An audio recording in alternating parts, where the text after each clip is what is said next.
cadeira lá. Senta aqui, Bia, pertinho de mim. Pronto. Vamos orar. Senhor Deus, Pai querido, Pai amado, viemos te louvar, viemos te glorificar, viemos te exaltar, Senhor, pelo dia, pelas tuas bênçãos, pela tua graça, pela tua misericórdia, pela tua compaixão, pelo teu sustento e pela tua provisão, e por tudo, Senhor, que tem feito nas nossas vidas. Nós viemos lhe pedir em nome de Jesus pela reunião da Dorcas, que tu possas continuar abençoando, Senhor, e prosperando esse grupo, que tu possas, Senhor, multiplicar a quantidade de pessoas, Senhor, e dizemos, eis-nos aqui, usa-nos de acordo com a tua vontade, e que possamos, Senhor Jesus, ser incomodados para trazer, Senhor Jesus, mais pessoas para dentro da tua casa, e que teu nome possa ser louvado, glorificado e exaltado. Espírito Santo, tu és bem-vindo no nosso meio, fala aos nossos corações aquilo que tu tens para nós, em nome de Jesus. Amém, Pai, e aleluia. Hoje nós vamos falar sobre um assunto, deixa eu só desligar isso aqui, irmãos, para que não haja nenhum tipo de problema. Hoje nós vamos falar sobre um assunto que está lá no livro de Neemias, que nós vamos falar sobre comprometimento com Deus e com a sua palavra e com a sua obra. O que as irmãs entendem sobre comprometimento? O que é ser uma pessoa comprometida? Comprometer com aquilo que você foi designado a fazer ou se comprometeu a fazer. Se comprometer, mas o que é se comprometer? O que significa a palavra comprometimento? Fazer. Comprometimento. Tem as suas vantagens de ser casado com uma professora de português, mas também tem suas desvantagens, tá? Que quando ela tem que puxar minha orelha, isso daí tá errado, você falou errado, ela também faz, tá bom? Comprometimento, então é uma copromessa de que eu vou fazer. Uma promessa? Assumir um compromisso. O que é um compromisso? Eu assumo, não é que alguém veio e entregou algo para mim fazer, não, é algo que eu me disponho a fazer, e vou lá e faço. Eu faço. Tudo bem? Tá certo? Vamos ler lá então em Neemias 2, nós vamos ler o versículo 17 em diante. Mais tarde eu lhes disse: vejam que triste estado nós encontramos Jerusalém, jaz em ruínas, com os portões queimados. Venham, reconstruamos o muro de Jerusalém, para que não continuarmos nesta situação desonrosa. Disse-lhes também acerca da grandiosa mão de Deus que esteve comigo e também sobre o rei que me disse, aquilo que me disse o rei. E eles falaram: vamos recomeçar a reconstrução agora. E se puseram a realizar essa boa obra com energia. Quando Sambalate, seu servo amonita, o árabe, ouviram a respeito disso, começaram a zombar de nós e a nos ridicularizar. O que estão fazendo?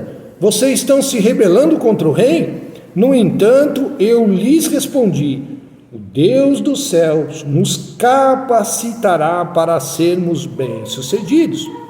Por isso, nós, seus servos, começaremos a reconstrução. No entanto, vocês não têm parte nem direito na história para celebrar aqui em Jerusalém. Essa é a história de Neemias. Neemias era um profeta que foi levado de Jerusalém, foi cativo pelo povo persa e foi colocado a serviço do rei. E estava no palácio do rei.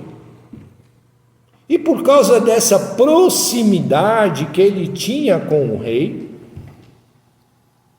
Ele conseguiu, e falava, e ele chorava, e ele ficava triste, e o rei gostava de conversar com Neemias, e teve um belo dia que o rei chegou para conversar com Neemias estava muito triste, e o rei chegou para Neemias e disse: Neemias, o que está acontecendo? Você não está normal, você não está no seu estado normal, você é tão alegre, o que está acontecendo? Neemias virou para o rei e disse: olha, rei, vocês chegaram lá, desde que a Babilônia entrou em Jerusalém, acabou com Jerusalém e tudo mais, vocês foram lá, entraram na Babilônia, nos resgataram de lá, trouxeram para cá, e mesmo assim Jerusalém continua destruída. E isso está me incomodando. Isso está me deixando chateado. E isso faz o meu coração se entristecer, e deve fazer o coração de Deus se entristecer também. E aí o rei se moveu, se viu tão comovido com aquela situação, virou para Neemias e virou para ele e falou assim: tá tudo bem, Neemias, então nós vamos fazer o seguinte, nós vamos reconstruir Jerusalém. Então você vai ser permitido a ir lá e a reconstruir Jerusalém. O que você precisa, Neemias? Eu preciso de cartas para que a gente possa ir lá e passar pelas nações aonde o rei governa, e eu preciso de madeira, eu preciso de pedra, eu preciso de trabalhadores e tudo mais e tal. E o rei virou e falou assim: olha, Neemias, vamos fazer um acordo entre nós. Você vai, começa a reconstrução da cidade e você volta, porque você é meu amigo e eu quero você perto de mim. Os nossos relacionamentos trazem benefícios para nós quando nós tememos a Deus. Deus faz com que esses relacionamentos nos honrem, sejam honrados e nos trazem benefícios. Nós não precisamos fazer muito para trazer pessoas para a igreja, é só nós olharmos na nossa volta, é só nós conseguirmos conversar bem, que nós conseguimos atrair pessoas para Deus. E era o caso nesse caso aqui de Neemias com o rei. Então vocês que estão, nós aqui do Dorcas, e as pessoas que vão ouvir isso daí pela internet, saibam, trazer pessoas para dentro de Deus parte de nós, parte do nosso compromisso com isso. Por quê? Porque elas vão ver nas nossas atitudes. Neemias não precisou ficar argumentando muito, não precisou ficar falando demais. Neemias era escravo, o rei podia simplesmente virar para ele: não, você não vai, e acabou.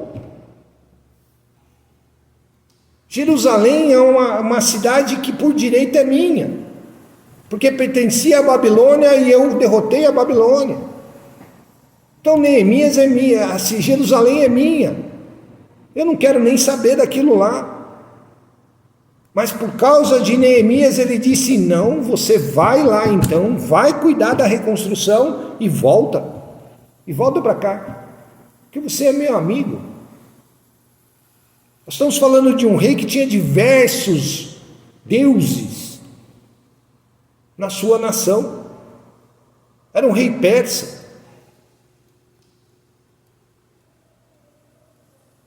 Mas mesmo assim ele se sentiu comovido por causa da amizade que ele tinha com Neemias.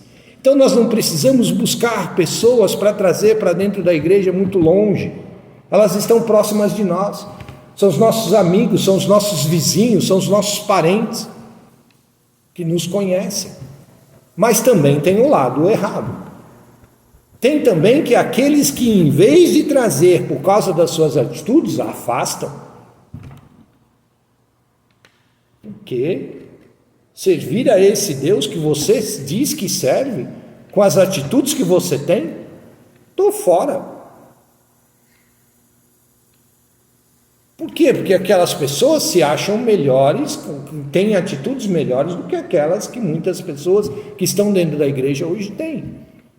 E aí vem um questionamento: que tipo de pessoa eu tenho atraído para perto de mim e que tipo de pessoa eu tenho conseguido trazer para dentro da igreja? Eu tenho conseguido trazer ou tenho conseguido afastar? Neemias, nesse caso, trouxe o rei para perto dele e foi beneficiado com isso. Deus honrou a atitude de Neemias, porque o rei deu as cartas e falou assim: Neemias, e eu digo mais, Neemias, se nós lermos o capítulo 1 e o capítulo 2, o começo do 1, desde o 1 ao 2, nós vamos perceber que o rei deu tudo aquilo que Neemias pediu, e disse para Neemias ainda: e digo mais, Neemias, se isso não for suficiente, mande um mensageiro atrás de mim, que eu vou dar aquilo que for necessário para que você faça a sua obra. E ai daquele que se envolver no seu caminho. E Neemias foi. Chegou em Jerusalém, achou um bando de gente lá, e que estava todo mundo sem saída, andando de um lado para o outro, todo mundo desesperado, não sabia o que fazer e tudo mais e tal. Ele reuniu todo mundo e disse: olha, em primeiro lugar, vamos botar ordem nessa bagunça aqui. Vamos botar ordem nessa bagunça aqui. Lá, isso daí está lá no versículo 11, ó. Então cheguei a Jerusalém após estar lá por 3 dias. Ele ficou lá 3 dias. Levantei-me durante a noite, eu e poucos homens comigo, e não contei a ninguém que o meu Deus havia posto no meu coração para fazer em Jerusalém. E não levei nenhum animal comigo, exceto o animal naquele em quem eu montava. Saí à noite pelo portão do vale até a fonte do dragão e o portão do esterco, e inspecionei os pontos derrubados dos muros de Jerusalém, onde os portões foram queimados. A seguir fui ao portão da fonte e ao do tanque do rei, mas não havia espaço para o meu animal passar. Subi o vale no escuro e continuei a inspeção do muro. Voltei e entrei pelo portão do vale. E os oficiais do rei não sabiam aonde eu havia ido ou o que eu estava fazendo. Até aquele momento, eu não havia dito nada a respeito disso aos habitantes de Judá. É interessante nós sabermos que quando nós colocamos um propósito no nosso coração e um propósito diante de Deus, eu tenho que ficar fazendo alarde, tenho que ficar fazendo propaganda daquilo que eu vou fazer e daquilo que Deus colocou no meu coração para fazer, ou tenho que ficar na minha? O que as irmãs acham? Na minha. No silêncio, né? No silêncio. Eu não fico, não. Quem faz, olha bem, percebe bem, quem faz as coisas dentro da igreja não é uma pessoa que fica fazendo alarde.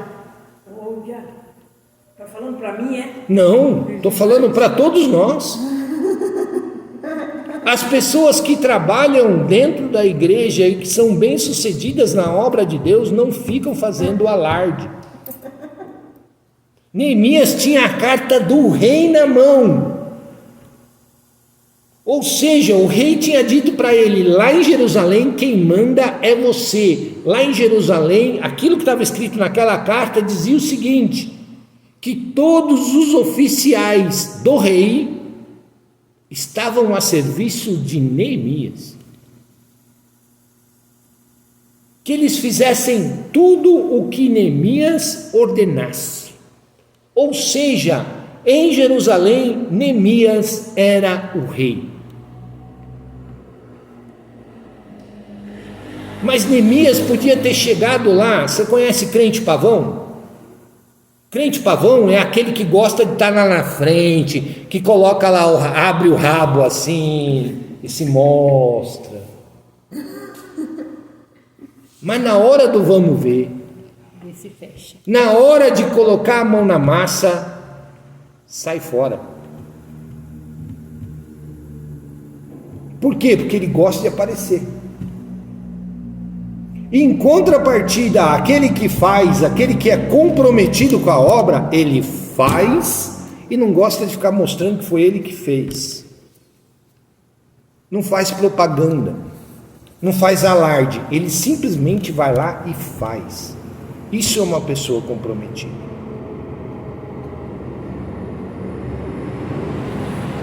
Tudo bem? Então, quando vocês veem aquela pessoa que gosta de estar lá na frente, não pode ver o microfone que já gruda nele, parece que...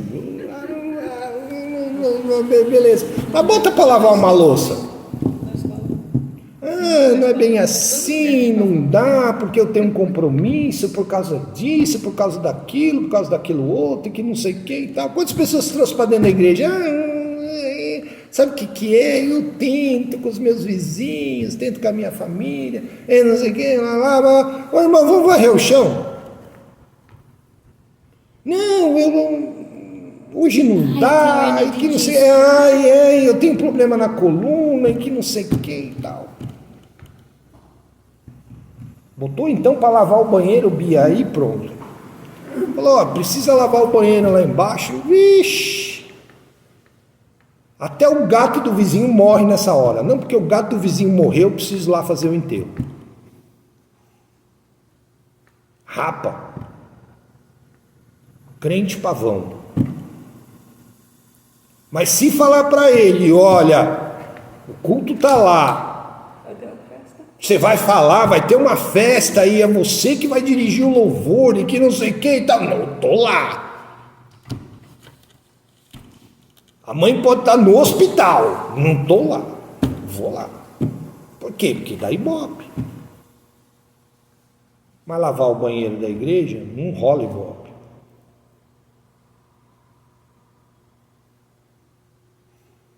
Então, eu costumo dizer que dentro da igreja tem 3 tipos de crente. Um é o pavão. Um é o pavão. Um nós já falamos, é o pavão. Um é o crente bagre ensaboado. Conhece bagre ensaboado? Já tentou segurar um bagre ensaboado, Arlete? Não dá, não tem como. Você aperta ele aqui e... É liso, né? Tenta, é liso. Tenta segurar um bagre ensaboado. Você aperta aqui, ele sobe ali. Escorrega. É aquele crente que entra dentro da igreja, vira e fala assim: irmão, olha, nós vamos fazer um mutirão para pintar a igreja. Não, beleza, vou e que não sei o que e tal. 10 minutos antes de começar o trabalho, cadê fulano? Daqui a pouco toca seu celular e vira e fala assim: olha, eu me comprometi, mas aconteceu um probleminha aqui e tal, e eu não vou conseguir ir.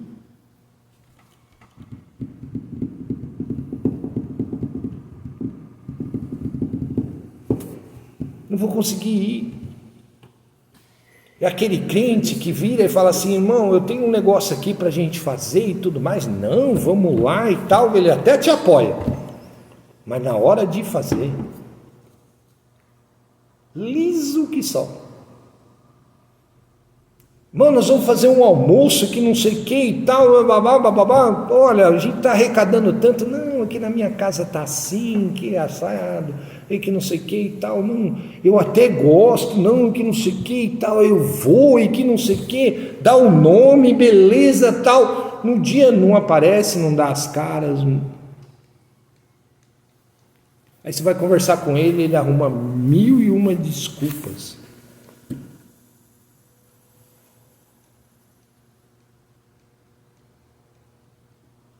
E você tem aquele que é comprometido, o pau para toda obra, o famoso crente pé de boi. Sabe o que é crente pé de boi, viu? Sabe, Arlete? Sei, Eu acho que a Arlete é um pé de boi. A Vilma também. Você também. não, a gente faz o que pode, mas nós... A gente faz o que pode. É aquele que vão fazer isso? Vamos. Eu sei, Marlene. O que eu tô... Se você fala que vai, você tem que ir. O ponto é esse, Marlene. Por quê? Porque você não está fazendo para os outros. Você tenha plena consciência que você está fazendo para Deus. E para Deus, quando nós colocamos um voto, eu vou fazer, faça. Porque Deus vai te cobrar. Não é que Ele vai bater na porta da tua casa e vai dizer assim, olha, você prometeu que ia e você não foi. Não é isso não. No dia do julgamento, e que vai acontecer, irmãos. Não tenho até medo. Vai passar um filminho da nossa vida. Porque está escrito na palavra, se você não pode fazer, não diga que vai fazer. É melhor você não prometer. É aquilo que a Marlene falou. Se eu sei que eu não posso, diga, vai acontecer isso e que não sei o que, posso contar com você? Não, não posso. Por quê? Porque naquele dia eu tenho um compromisso.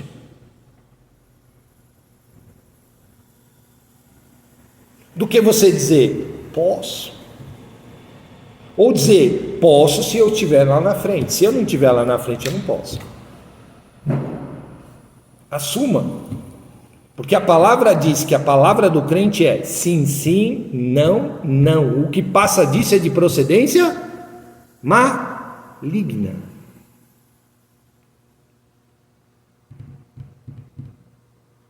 Jesus diz, se você fizer um voto, cumpra o voto que você fez. Porque se você não for cumprir, era muito mais fácil você ter ficado calado, quieto. Porque Deus vai te cobrar. O crente comprometido pode estar chovendo, você vira para ele e fala assim, amanhã nós vamos lavar a janela da igreja, beleza? Beleza. Aí no dia que você marcou com ele lá, amanhã, aquele pé d'água, que não sei o que e tal, e bababá, bababá, bababá. Pode ser certeza, na hora que você marcou, ele está lá, o balde e a vassoura na mão, na porta da igreja, te esperando. Pô, mas não estava chovendo? Tava. Não vamos lavar a janela por dentro e por fora? Vamos. Ele vai dar seu jeito e vai lavar a janela, o pé d'água lá fora. Ele vai virar para você e vai falar assim, viu, Lídia? Aí ele falou assim, o bom que está chovendo, né? Porque a gente não vai gastar água da igreja para enxaguar a janela pelo lado de fora. O bragre ensaboado, você vai ligar para ele, não vou, porque está chovendo, vou fazer o que aí? Vou me molhar todo. O pavão vai dizer isso, viu, irmão? Falou, não, eu não vou não, porque eu vou me molhar todo, como é que vai ficar a minha imagem? Vou chegar aí todo molhado, aí eu vou ficar resfriado, e aí não vou poder dirigir o grupo de louvor à noite. Vou estragar minha camisa nova. E o mussu? Você não pega o mussu, ele pega nele e faz, ele escapou. Esse é o bagre ensaboado. Você aperta embaixo, ele escorrega para cima. Que tipo de crente eu sou? Que tipo de pessoa eu sou? Sou uma pessoa comprometida? E veja, quando nós falamos de comprometimento, nós falamos de comprometimento com Deus. As pessoas comprometidas, elas não estão se importando com o seu bem-estar próprio. Neemias era amigo de Deus, Neemias era copeiro do rei. Sabe o que o copeiro fazia, Lídia? Copeiro, abaixo do rei, era o homem de maior confiança do rei. O homem de maior confiança do rei não era o líder do exército dele, não era a mulher dele, não. O maior comprometimento, pessoa de maior confiança do lado de um rei naquela época era o seu copeiro. Sabe por quê, Lídia? Porque naquela época era muito fácil de matar um rei envenenado. Se o cozinheiro ficasse meio de ovo virado com o rei já... Aí você sabe o que o copeiro fazia, Lídia? O rei vai tomar um copinho de vinho que veio lá da cozinha. Ele falou, peraí, rei. dava aquela bicadinha, esperava um minutinho, tal, ficava olhando para o rei ficava olhando para ele. Se ele caísse duro que nem um pedaço de pau, significava que o vinho estava envenenado. Ele comia do prato do rei. E, consequentemente, por causa disso, ele ficava do lado do rei o tempo todo. Só se desligava do rei quando o rei ia deitar. Por quê? Porque ele ficava lá do lado. Então o rei confiava, era uma relação de confiança. E isso trazia benefícios para Neemias. Tinha dinheiro, tinha confiança, tinha seus certos privilégios, mesmo para um escravo, porque era homem de confiança. Aí, mas de repente, Neemias se sentiu incomodado, falou, viu, eu estou aqui, estou no meu conforto e tudo mais, e Jerusalém está lá, todo em ruínas. O que você quer que eu te faça, Neemias? Vou para lá, permita que eu vá lá. Mas Neemias, aqui você tem de tudo, você tem uma caminha linda, bonita, maravilhosa, você tem lá seus aposentos, você tem todo o privilégio, come do bom e do melhor, que não sei o que, vai para um lugar que está em ruínas, Neemias. Vou. E para trabalhar, Neemias, pesado. Para trabalhar pesado. Mas não importa, eu estou fazendo isso para Deus. Deus está me incomodando. O que Neemias fez? Ficou lá no conforto dele? Não. Isso é uma pessoa comprometida com a obra de Deus. Isso é uma pessoa comprometida com Deus. Para ele não vai ter tempo ruim. Porque ele sabe que aonde Deus está, a bênção de Deus está também. Neemias sabia que não ia ser fácil. Como não foi. Vamos ver lá no 3.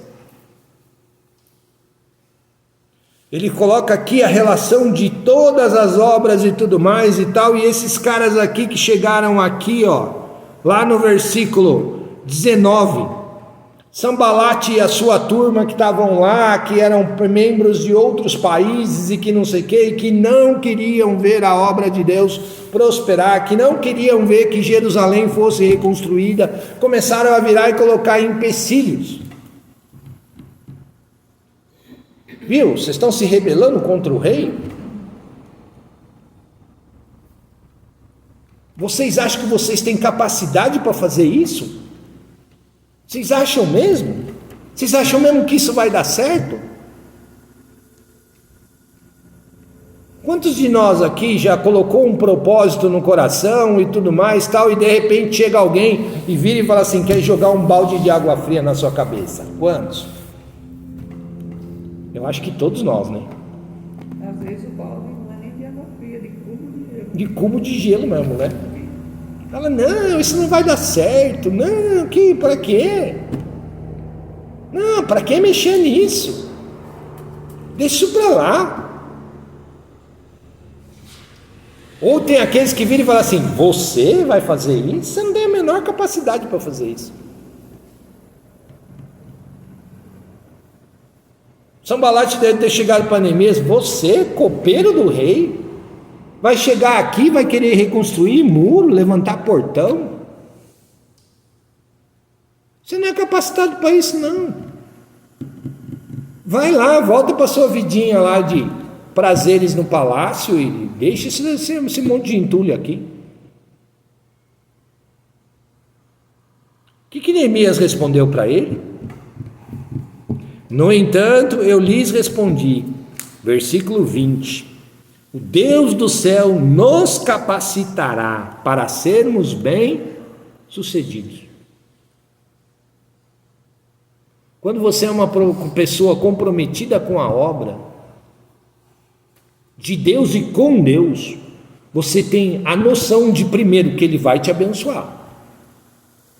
E segundo, que ele vai te capacitar, ou seja, que ele vai dar tudo o que for necessário para que você faça aquilo que você propôs no seu coração.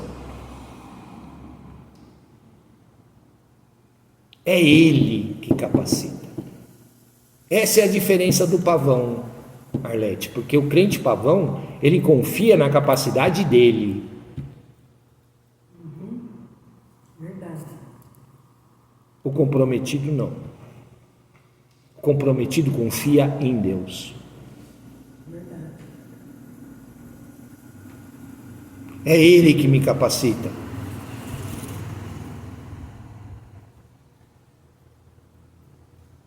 Por isso, nós, seus servos, começaremos a reconstrução. No entanto, vocês não têm parte e nem direito nisso. O bagre ensaboado, quando a obra termina, ele vai já chegar e vai falar assim: "Oh, fizemos bem, né?" Aí você olha bem para a cara dele e fala assim: "Fizemos?"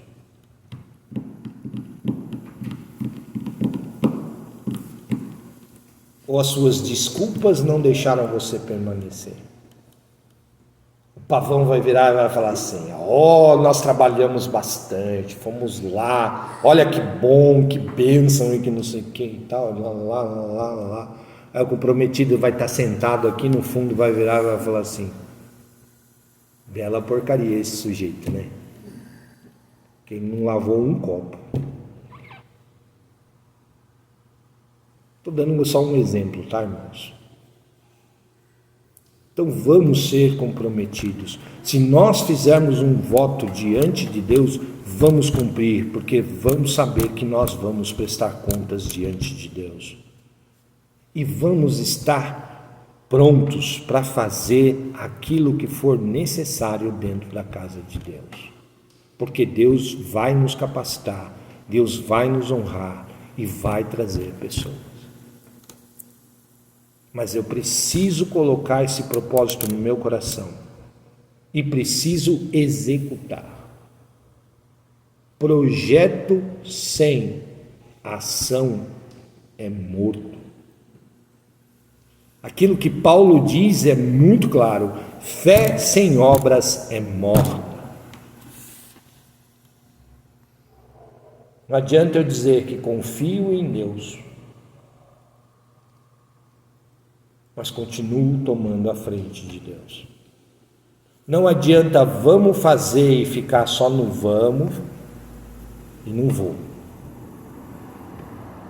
Projeto no papel é lindo, bonito, maravilhoso, mas se não arregaçar as mangas e cair para dentro dele, não funciona. E na igreja não é diferente. A igreja tem uma diferença sim. Que o Deus da igreja, que o Senhor da igreja vai cobrar os seus servos daquilo que fizeram dentro da casa de Deus. Amém? Sejamos então um crente cooperativo, um crente comprometido com a obra de Deus e com o Deus da obra. Amém?